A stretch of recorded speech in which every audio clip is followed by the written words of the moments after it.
ઘણા લોક સાહિત્યકારોને પ્રશ્ન પૂછેલા ધરતી ઉપર. હાજી હાજી રાજુભાઈ ખાસ સાંભળજો.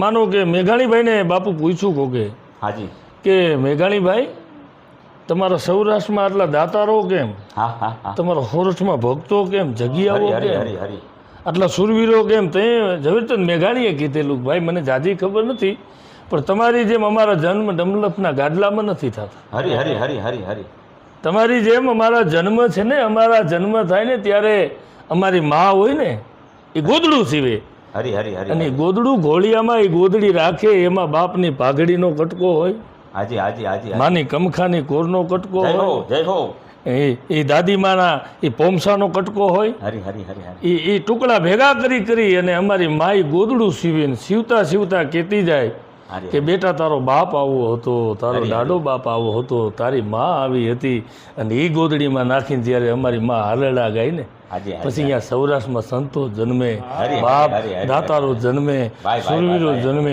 પણ એક લોક સાહિત્યકારને એવું પ્રશ્ન પૂછ્યું બાપુ, આ વાત ખાસ તમને ગમશે, કેમ કે દીકરીના પ્રેમાળ માણસ છે. દીકરી તો બધાને વાલી હોય, પણ જ્યાં સોફ્ટ કોર્નરમાં અડે ને અમારા બાપુને, એ મને અમુક ભાવ વાતું રોળ આવે છે. સાહિત્યકારને કોકે પૂછેલું કે દીકરી વિદાય પ્રસંગ એ કરુણ છે કે હરખનો પ્રસંગ છે? આવા પ્રશ્નો છે. દીકરી રોવે છે શું કામ સાહેબ વિદાય વખતે? એનું કારણ કોઈ ગયો પણ કોઈને ન મળે સાહેબ. પણ કોક જો કવિ મળી જાય, કોઈ એવો માલવી મળે તો એનો જવાબ આપી શકે સાહેબ. કારણ કે દીકરી વિદાય થાય રાજુભાઈ તો એમ ન કહેવાય કે આજ બાપનું ઘર છોડવામાં એને રાજીપો છે. બિલકુલ બિલકુલ બિલકુલ. કોઈ દીકરી એવી ન હોય બાપના ઘરેથી વિદાય લેવા માંગતી હોય. બીજી બાજુ એ નથી રોતી કે મારા બાપ હું હારાની દુઃખી થાય, મારા ઈ પાસે હું નહીં રહી એકું ધણી પાસે. કારણ કે ભારત વર્ષની દીકરી કોઈ દી નિર્માલી વાત જ ન કર્યા ધરતી ઉપર, તો સુખથી નથી રોતી.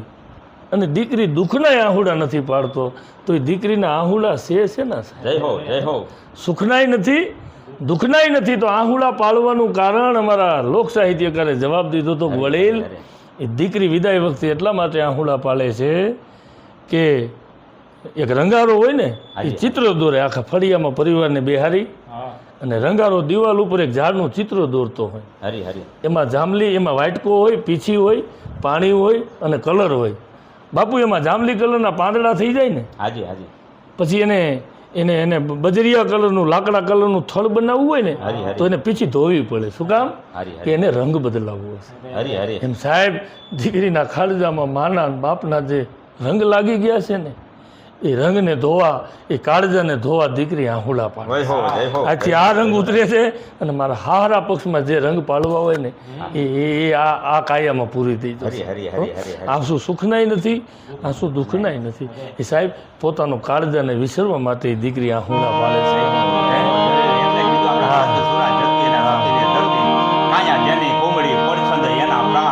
સંત સુરા ને બજાવતી મારી ઓરણ રતનની ખાણ, આના રતનની ખાણ એટલે કેવી પડે છે આ રતનો ની બાપ. એક વાત આવે ને એક ઉગે એટલે છેલ્લી કડી બાપુને એક વિદાય ગયો. સાયર લેરો ગોળ્યો મોજ ઘટમાં ગળેર્યો અગળી ધકનો પોકી ત્યાં દૂજી ઉપર એક પછી એક અદને લેરો લાગી છે મારા આવ્યા રાખે છે. એટલે એકાદ ઘડી દાદ નહીં કે લૂંટાઈ ગયો મારો લાડ ખજાનો, દાદ હું જોતો રહ્યો રે. સાહેબ તો વિદાય છે ને જોયું હોય ને ખબર હોય.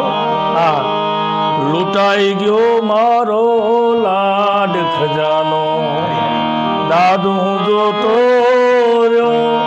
અરે જાન ગઈ નિજ જાન ને લઈ, બાપુ જાન ગઈ એ નિજ જાન ને લઈ હું સુનો માંડવડો કાળજા કેરો ઘટકો મારા ગાંઠથી છૂટી ગયો. આ કાળજા કેરો ઘટકો આજ ગાંઠથી છૂટી ગયો. મમતા રૂવે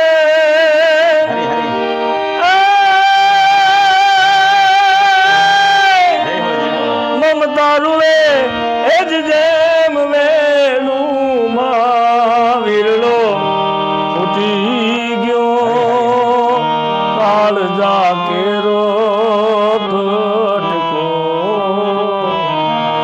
હાથથી છૂટી ગયો. જય માતાજી. આ ડેલીને વંદન. બે મિત્રોને મળીને એવું આનંદ થયું બાપુ. હરી હરી મારો ખૂબ લાઈક કરજો વિડીયાને, શેર કરજો અને આવા અવનવા વિડીયા અમારી બાપુની ડેલીએથી સાંભળતા રહેજો. બસ આટલું. જય મુરલીધર, જય માતાજી. જય માતાજી, જય ગુરુદેવ રાજુભાઈ. જય ભાઈનો ખૂબ ખૂબ ધન્યવાદ. મજા આવી ગઈ હો.